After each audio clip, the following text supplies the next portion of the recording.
जय महाकाली भक्तों। शिव चालीसा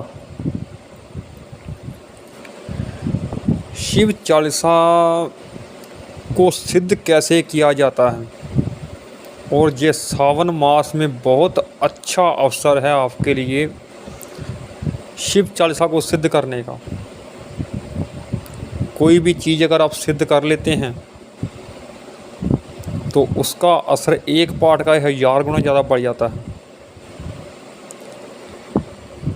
और शिव चालीसा तो बहुत लोग पढ़ते हैं, अगर वही लोग सिद्ध कर लें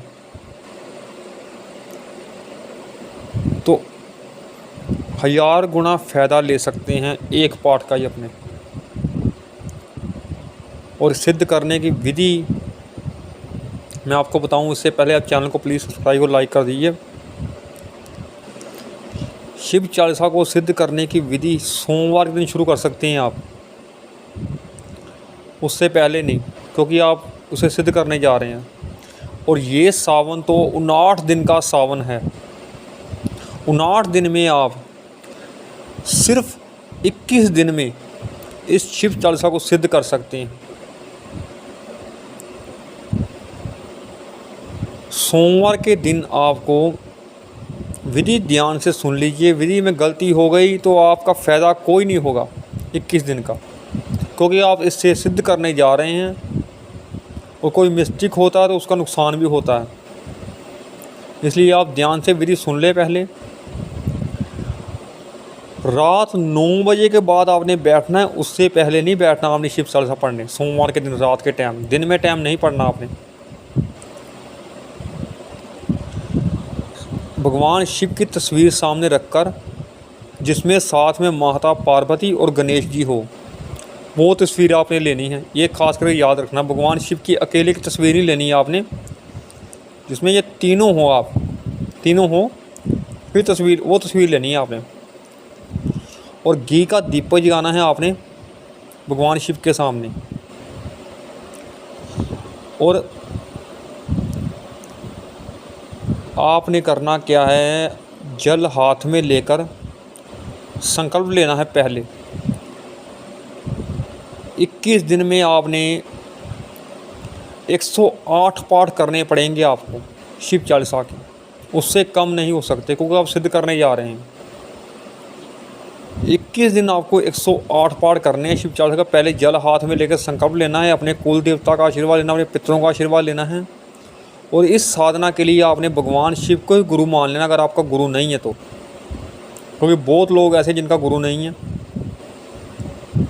भगवान शिव को ही गुरु मानकर आपने ये साधना करनी है। और पहले आपने गणेश माला, रुद्राक्ष माला के साथ पहले आपने गणेश माला, फिर गुरु मंत्र की माला, और फिर आपने करनी है एक नवारण मंत्र की माला। उसके बाद आपने शिव चालीसा का पाठ करना 108 पाठ। और भगवान शिव को भोग में आपने बूंदी के लड्डू चढ़ाने, और ये भोग आपने रोज़ देना है। धूप दीप जगाकर आपने बैठ जाना, और काले आसन पर बैठना है आपने। ये भी याद रखना है, काला आसन लेना है, काला सर पर कपड़ा लेना है आपने, क्योंकि आप सिद्ध करने जा रहे हैं, बार बार कह रहा हूँ। और जो कोई सिद्ध करने चीज़ जाते हैं, कोई भी चीज़ सिद्ध करनी हो आपने, उसमें गलती नहीं होनी चाहिए, ये याद रखें। एक एक चीज़ जो मैंने बताई है वो आपने याद रखनी है। घी का दीपक जगाना है आपने, रुद्राक्ष माला के साथ पहले गणेश माला। गुरु आपका नहीं है तो फिर आपने भगवान शिव की एक माला करनी है बाद में। अगर आपका गुरु है तो गुरु मंत्र की माला आपने पहले करनी है, गणेश माला से पहले, ये याद रखें। 9 बजे के बाद बैठना है आपने, उससे पहले नहीं बैठना। और बीच में आपने उठना नहीं है। और जितने दिन आपकी ये साधना चले आपने ब्रह्मचर्य का पालन करना है। अंडा, मीट, शराब आपने नहीं खाना, और ज़मीन पर ही सोना पड़ेगा आपको 21 दिन, ये भी याद रखें। और आखिरी दिन जब आपके 108 पाठ पूरे हो जाएं, दूसरे दिन आपने किसी ब्राह्मण को आपने खाना खिलाना है। कोई भी दान दक्षिणा उसे देनी है आपने।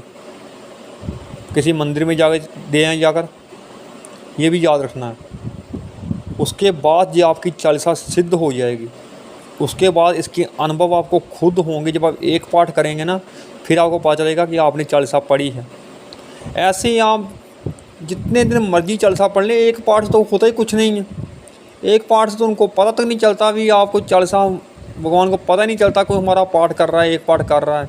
एक पाठ से कुछ नहीं होता, मैं पहले ही कह दूँ आपसे। इसके बाद जब आप एक पाठ करेंगे ना, तो आपका एक पाठ ही 108 पाठ के बराबर हो जाएगा।